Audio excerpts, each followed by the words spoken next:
ګرانو کتونکو دام زمونږ ته په دغه پروګرام شریعت پرانا کې ستاسو سوال او داغه جواب کې یو کس واتساپ په ذریعہ باندې دام ډیر زیات اهم سوال یې کړی دی. بعضی کسان اختر په ورځو کې بهر ملکونو کې مسافری کور ته نه راځي او هغه مالی کې نصاب وي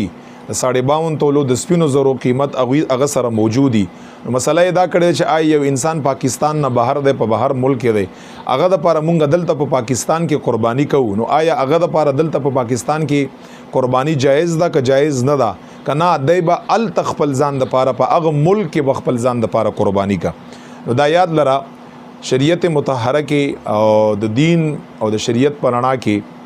جواب دا دی چې یو انسان دی اختر په ورځو کې هغه د خپل ملک نه بهر دی مسافر دی نو هغه خپل خوخه ده هغه چې په کوم او مالک نصاب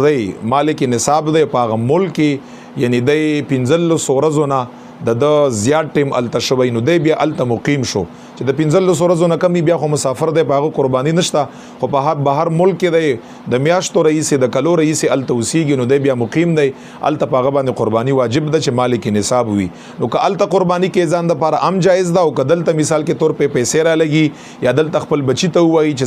زما د لپاره په پاکستان کې او ساروی وخله پاکستان په روپو باندې وخله او بچی ته وی چې زما طرف نه زما په نیت باندې ذبح کړه بالکل شرعي تور باندې دا بالکل جایز ده چې یو بهر په ملک اوسیدونکو انسان لا تو قرباني په پاکستان کې داغه په اجازه باندې وکړي هغه ته وی هغه ته اختیار درکا هغه د پر دلته سروي وخلي هغه د طرف نه الله په نوم باندې ذبح کړي بالکل هغه د طرف نه دا قرباني بالکل صحیح شو. په پاکستان کې تاسو هغه لپاره قرباني کول شي او کاغه الته په خپل پیسو باندې الته والی الته قرباني وکړه هغه بالکل جایز ده هیڅ خبره پکې نشته. دلته ولکایم جایز ده الته ولکایم جایز ده چې صرف مالک نصاب وي د 52 تولو سپینو زرو قیمت 1,47,000 روپۍ